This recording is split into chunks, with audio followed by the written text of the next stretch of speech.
Great. We've got a full house for this very important topic. But maybe that's a good thing because this is a huge, huge challenge, isn't it? It's the toughest nut to crack, Scope 3. And I'm told that we're going to get to the bottom of it in the next half hour. We have all the answers here for you, but crowdsourcing the wisdom amongst our leaders here. Hannah, maybe we can start with you. Arla Foods is committed to sustainability, but this is a challenge, Scope 3, isn't it? Can you tell us what you've been able to do? What have you been able to achieve? Yes. So maybe just to say Arla Foods, for those that don't know Arla Foods, we are a dairy cooperative. We are owned by 7,000 dairy farmers in Northern Europe.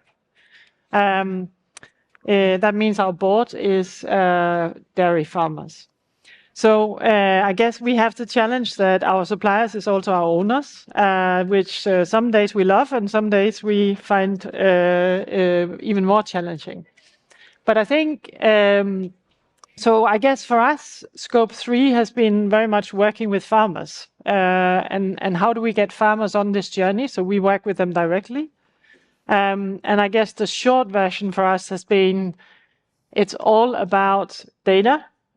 So making sure that they have good data on where they are. It's all about incentives. So making sure that we at farm level can bring together the economy of the farm and the climate performance of the farm. And then I think the last thing I will, and then I'm sure that we will come back again, but the last thing I will say is that yes, working with Scope 3 is hard work. So I think what is also key is that the whole sustainability strategy, in our case, we focus a lot on climate, is 100% integrated in the strategy of your business. Yeah. Because you come to periods of doubt. Do we need to invest as much as we are? And there you need to really go back to your strategy and say, yes, we're doing it because it needs to be super clear. You talk about investing. I've read that you've allocated 500 million euros annually to incentivize reductions in emissions. How do you measure the effectiveness of the spending? I mean, it seems like a substantial commitment. Are you able to see sort of a financial return, or is it environmental return? How do you have metrics around this? So let me clarify. When we say we have invested, I'm employed. I've not invested anything. Sure. No, fair enough. The farmers have invested. Of course. So what the farmers have done is they've taken up to 10% of their own milk price and they've put it back or put it onto the farmers that do the most, take the most action. And then obviously what has now happened is that we've got customers also involved in this, which perhaps we can come back to. But if you say, what is the return on this for them, given it's their money that they have invested? Sure. I think it's they're creating their future. So what they need to see is that they get reductions every year, because that's what they know that they need to show to build their future. So I think they're building their future, and they know they are. And then there is, on some of the work they're doing, also a financial benefit on farm when they do this. So they become more efficient. Better fertilizer efficiency, better feed efficiency. Some of those efficiency areas are also a benefit for them. Well, that's something we should keep an eye on going forward.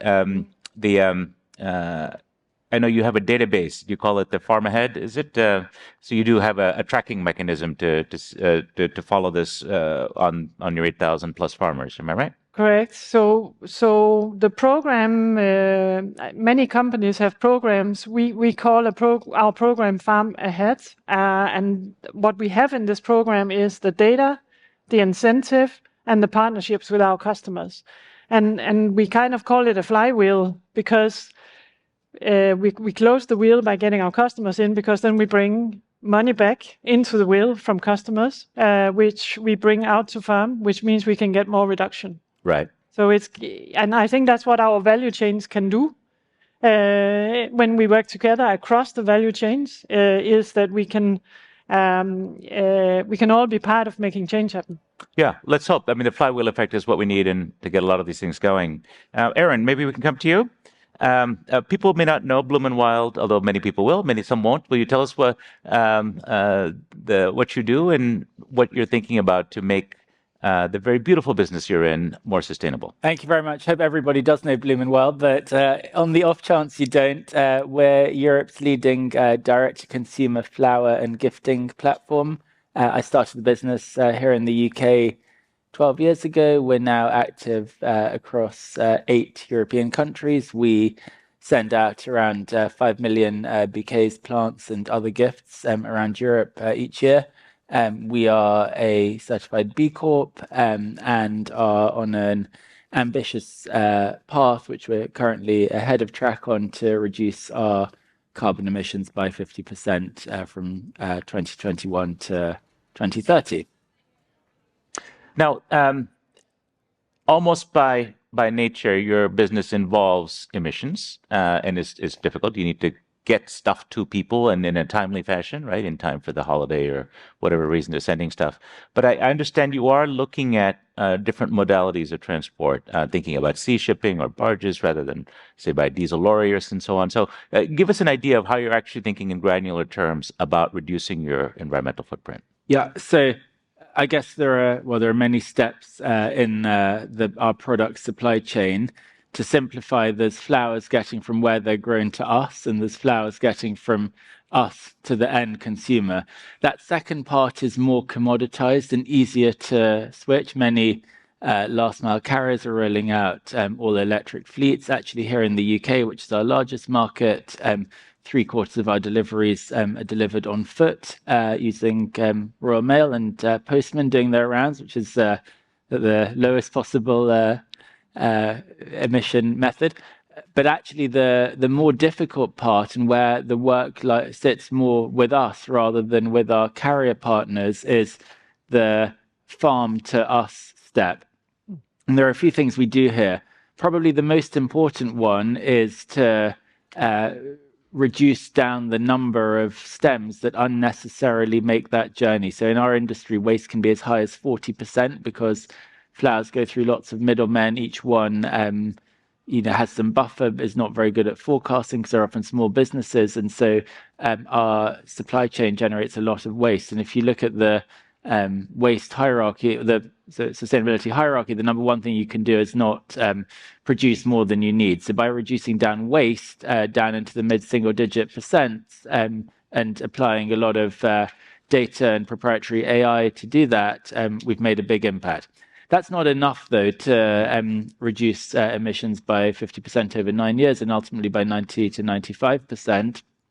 So it's also a question of where we source flowers from and how we know what their footprint is. So a couple of things about that. On where we source from, a lot of people think that the best place to source from is as near as possible. If all else being equal, that's correct. But actually using a heated greenhouse in Northern Europe is about 6 times the carbon emissions of growing flowers somewhere on the equator and transporting them to Europe by air. If we can switch that by air to by sea, then that 6 times advantage turns into around 100 to 150 times advantage. And that's the... Can they retain adequate freshness? I mean, there's obviously a perishability in your products. Yes. So for some stems, it's easier than others. But you send flowers in deoxygenated containers. And how romantic. Exactly, yeah. We're going to pilot direct-to-consumer delivery in that format. And then you rehydrate and condition flowers before going to the end consumer. This is easier for single stems than for mixed bouquets, and it's easier for some stems than for others. So we're having success with a number of foliage varieties, carnations, alstroemeria, roses from places like Kenya, Colombia, Costa Rica at the moment. But we're constantly bringing on board new suppliers that are growing and shipping in this way and actually packing the flowers for shipment in this way. And that enables our bouquet designers who will work with carbon budgets, which reduce by around 7% from one year to the next, to meet their budgets because they have a menu of available stems to choose from that have got much lower emissions because we're doing the work further up the supply chain with our 200 plus growing partners and tracking all of the data in our proprietary bouquet management system. Great. Well, that was fascinating. Marianne, let's come to you. Sky Group is not an organization people would immediately think of as having a massive environmental footprint, but you folks have actually done greenhouse gas life cycle assessment for a decade or more. So I'm curious, what is the biggest lesson from that assessment? Is it the set-top boxes or e-waste, or what are we looking at that you're trying to minimize? Yeah, sure. So our direct impact scopes 1 and 2 is only 2% of our overall footprint. Right. The vast majority of our impacts are in our electronic products that we need to deliver the Sky experience as a platform and as an aggregator, whether it's our broadband routers, our set-top boxes for TV, or now our Sky Glass TV device as well as our kind of mobile offering, and as well making TV programs. That's a kind of smaller proportion of our impact, but it's something that we're very famous for. So we absolutely lean into this. But in order to tackle that scope 3 emissions, because we've got a 50% target across scopes 1, 2, and 3 by 2030, like our fellow panelists, against the 2018 baseline, we focused on our products first and foremost that hold the lion's share of those emissions.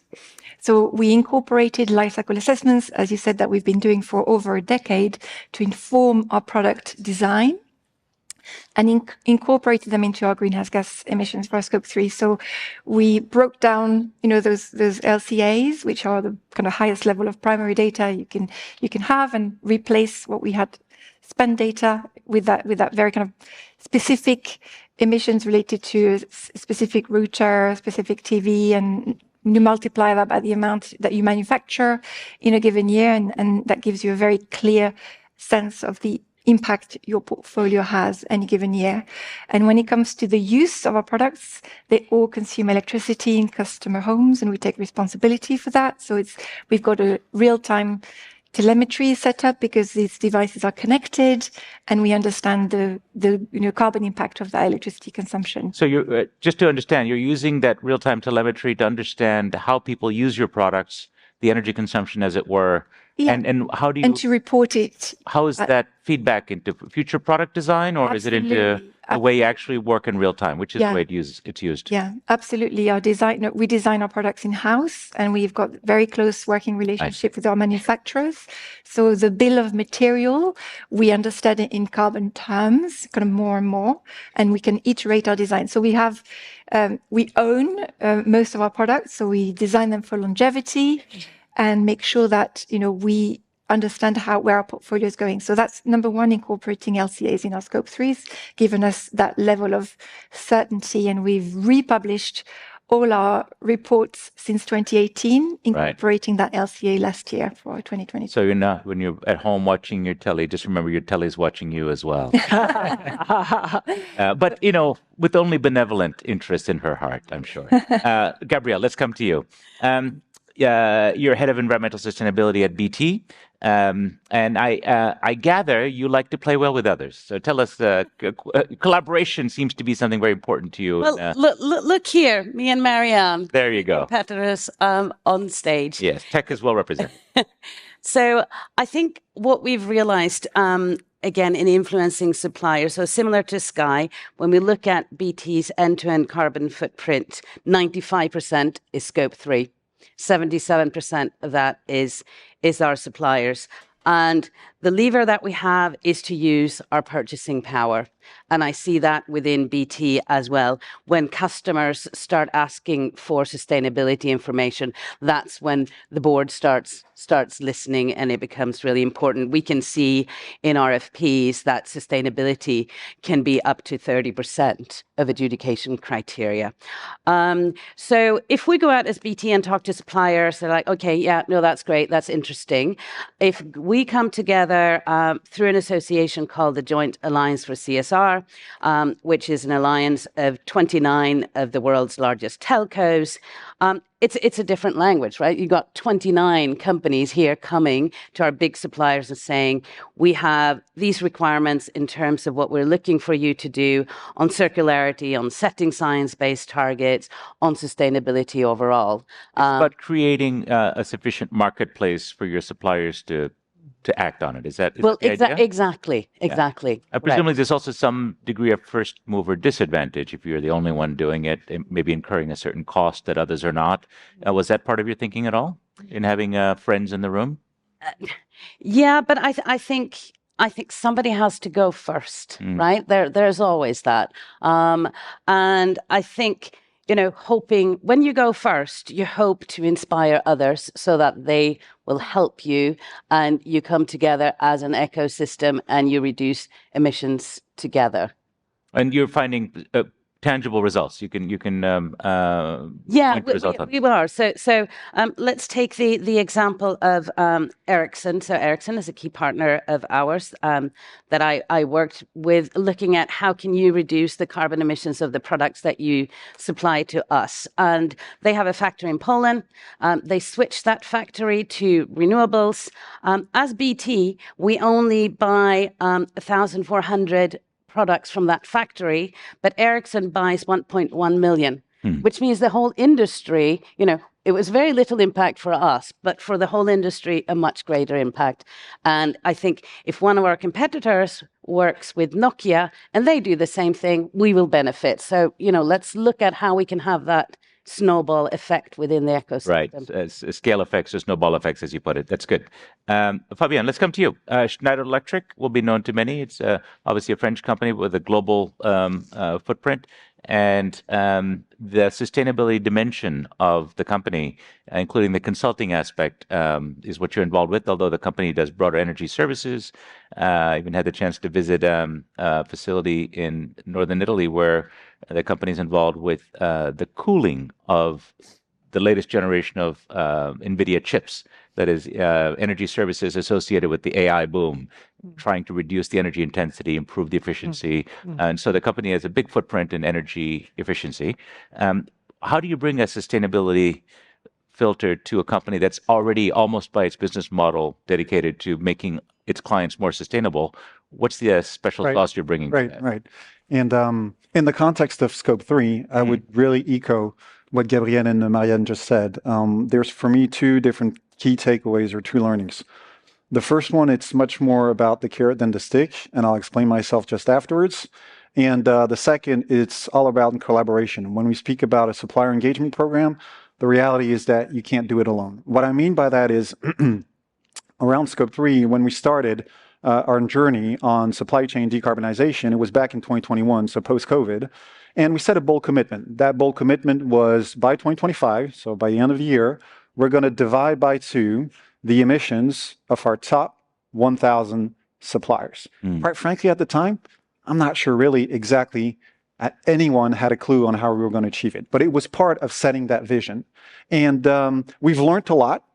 We had a lot of challenges, a lot of roadblocks, but today the reality is that we were able to engage the chain, and by end of 2024, we're at 40%. So there's still 10% remaining, but I think we're in a good way. Point being that it's a lot more about the carrot than the stick. What I mean by that, there was a lot of education, a lot of awareness to be made among these top 1,000 suppliers to bring them along the way. The reality is that 70% at the time of these suppliers were at the early beginning of their decarbonization pathway, and 2/3 of these companies were small and medium enterprise. And so we had to really bring them on board, which at the end was a success, in order for them to understand basically where we're going. And then from that, we decided to take it as a business opportunities. And so how can we take these learnings from our own sustainability journey and make sure that our customers, and I'll come back to it, benefit from it. And this is where the collaboration aspect came along, where basically we were able to create different programs, energize, catalyze in the pharma sector, in the semicon sector, because the reality is that sponsors have common suppliers. These suppliers are not able to buy renewable energy alone on the market. They don't sufficiently have enough procurement power. If they start building courts, then it becomes super interesting. And so what I try to say is, from our learnings on our own journey, we decided to apply that in supply chain renewable initiatives programs. So some people say you eat your own dog food. You want others to eat your dog food now. Yeah, it brings a lot of benefits. And today we are seeing a lot of success, not only in the pharma sector, but in other sectors also as well. And in your experience, I'm going to let's get the house lights up. Let's get some questions for our experts here. But a follow-up to you. You talked about multiple sectors that you've advised. Which, without naming individual companies, which sectors are the toughest nuts to crack? Where are they most resistant to taking on board your wisdom? I think there are a couple of them. Today, the most advanced, at least, where these types of program resonates the most, it's pharma for sure. It's also semicon. The ones where it might be the toughest is the one where scope 3 emissions, specifically supply chain, so category 1, is not the most important. And this is where it might be the toughest. In other words, they're really much more focused. Like what's an example? Scope 1 and 2 emissions, specifically scope 1 emissions. I'm thinking about steel industries. I'm thinking about cement industries. Don't get me wrong. I'm not saying that scope 3 emissions is not their main focus, but today the real challenge is on their scope 1 emissions. How do I make sure that I have alternative technologies in the likes of electrification, in the likes of other fuel switch alternatives as well? That makes sense? It does. It does. Thank you. Did you want to jump in before we went to the floor? No, it's just, I guess a whole reflection around this is also that, we are all guided by science-based targets. The theory of that is that a few big companies move and the rest follow. And I'm not quite sure that that's actually necessarily happening. So there is a little bit about how do we get companies along here? And yes, you can use buying power to get companies along, but are there other things? And I guess that's also the conversation. What can we do to move in, or sectors or whatever it is along? Gabrielle, you want to jump in on this? Yeah. So one of the things that we've found that works is a contract clause. So I'm sure it does. So, yeah, well, exactly. It used to be me as sustainability, talking to sustainability people, but now we are building in carbon reduction and science-based targets into contracts. We have executive reviews every quarter, and we are now also talking about collaboration. Other companies within our sector, again, are taking the same approach. And I think that has just enabled us to have a bit of a stick as well. And if we can move as our industry, with others doing the same thing, it's something we discuss together and look at commonalities and lessons learned and commonalities in language. So perhaps in the carrot end. Sure. Let me see some hands if people want to jump in. Yeah. Anyone have a question? There we go. There's a question right there. Hi, thank you. My name is Lucy from Reaping Reset, and the question is mainly to Arla, and we're talking about scope 3 emissions, but I'm just curious to understand, given the model that you have with your farmers, how perhaps you are incentivizing or helping them think about new business models, particularly moving to plant-based products, given that we know the impact that farming or cattle, etc., has on the planet, and it also drives one, the education that's needed behind it to move to plant-based diets, but equally also removing barriers, given that agriculture historically has always been subsidized, and having a higher price point, let's say for alternative plant-based milks, will create a barrier and doesn't create opportunities for economies of scale to bring those prices down as well to drive adoption. Thank you. This is a huge conversation. I think where we see it is that there is a big challenge in the world on health. There's a big challenge in the world on climate. There's a big challenge in the world on nature. I think if you look at what the FAO are lining out now, they would say that our 2050 sort of aim should be that everyone on this planet has the option of having a healthy diet. There is 2.3 billion people at the moment that suffer from food insecurity and malnutrition. So I guess what we would say is that what we need to do is to look at holistically what is the food system that we need to do that with. And there we know that dairy, for example, has a very high level of nutrition that is very affordable for people who haven't got enough, and for us as well, of course. And it's also very bioavailable. So I think what I would say is we need a broader conversation around food. There is no doubt that we need to move in this part of the world, to a more plant-rich diet. And as we do that, dairy actually plays an important role because it complements the nutrition or the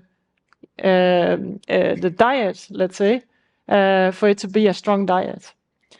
So we have no active plans to drive our farmers away from dairy and over to something else. We see a demand globally for dairy going up because there are huge populations in the world that don't have enough nutrition, and because dairy is a very affordable and high level of nutrition for those populations. So I think I would say the key here is that we don't get tunnel visioned on the way that we look at sustainability. Sustainability is more than climate, and that's why our main focus is how do we make dairy more sustainable, and we are 100% dedicated to that. So it was a powerful challenge from the floor. I think you would expect nothing else from somebody representing dairy farmers to say that while you support more plant-based food consumption, you still want people to drink milk, clearly. And so we're not going to resolve this on this stage. But let's get a couple more questions in to our panelists. Yes. Hi, Michelle from Smith's News. I believe we are a customer of Schneider Electric. I just wanted to know what you were doing to help the supply chain from my selfish point of view. So I know that we have the newspaper publishers deliver the newspapers, magazines to our hubs. And we know that one of those publishers is also a customer of yours. Obviously, we can't access some of their scope emissions, but that could have there's a real opportunity there for you to look at where those supply chain, that supply chain goes all the way through to encourage those companies to work together and maybe host something. Is that something you're considering? We are definitely considering it. I will respond by two main initiatives. The first one is data. And we've developed over the years digital platforms for our suppliers to, first of all, report their carbon footprint on, but it's not only about their carbon footprint. That's the first step. Then the second step is understanding the carbon glide path, the different, trajectory to align on a 1.5 degrees trajectory. What are the different decarbonization levers that are needed? And so all with a digital platform that encouraged them basically to modelize these trajectory and basically be in the right path in order to decarbonize. That's the first step. And then the second step is more around the supply chain renewable initiatives that I talked about in order to support different, sponsors in different segments to build courts of suppliers and support them to tender on the market to buy renewable energy at an optimal price. Any other question from the floor? Okay, got one there. Well, thank you for that interesting discussion. This is a quick question on Scope 3, some of the suppliers. So let's say you only have a few suppliers in the bank, maybe 3 or 4, and they are not ready to kind of deliver data to you. What are the key tips, messages you would give them? Because you have a journey to perform, but they are not in the race. So it's key tips for the suppliers who, just a few, not a huge bank of suppliers. Thank you. You want to jump in? Go on. Yeah. So I would say it's the way we understand sustainability is to ensure the resilience of a business in a changing world. So your supplier will be in that same changing world and need to think about their own resilience. So focusing on efficiency, efficiency of resources and focusing on that shift to renewable sources of energy are critical to their future resilience. And any work that they do with you, however reluctantly they do it, will put them in a stronger position for winning more business from other clients such as yourselves. And I think we are all in the same boat. As Hannah was saying, we're all aligning to the science-based target and what we need to do globally to decarbonize and have a safe and livable world. So yeah, I just encourage a lot of carrot and self-interest in that approach, but breaking it down into the key, most material things that they can do to get started on the journey.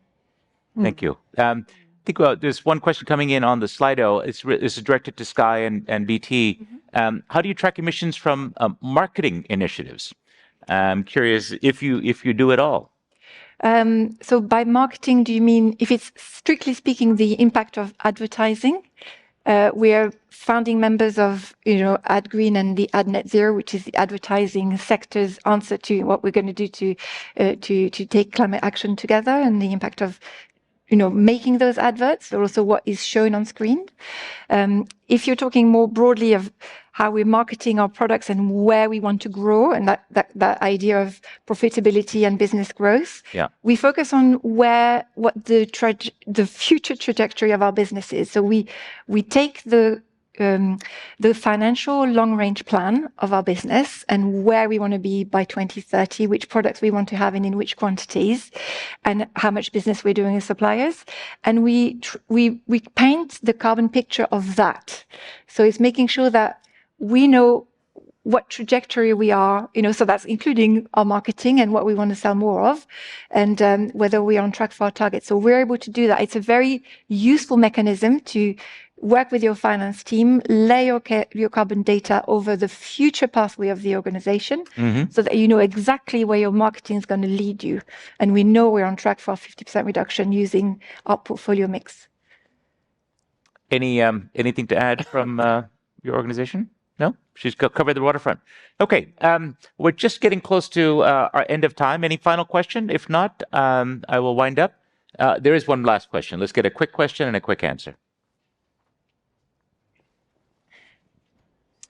My apologies for ending on what might be a bit of a negative note, but have you ever dropped a supplier because it didn't meet your standards, and how did you go about doing that? I would consider that a positive note. It means people are actually serious about what they're doing. Have any of you had the tough-mindedness and serious commitment to your sustainability goals to drop a supplier? I can go this one. We actually have thought about this a few times, but chosen not to do so because we don't think it makes the industry better to punish suppliers, and they're just going to find other customers and things like that. So I think we have more impact with first try, second try, even third try at trying to incentivize them to improve their sustainability practice. And in our case, that's often looking at powering their greenhouses with non-fossil fuel powered energy instead, which is quite an easy switch to make. Whereas if you drop them, then they don't really change. So we prefer not to.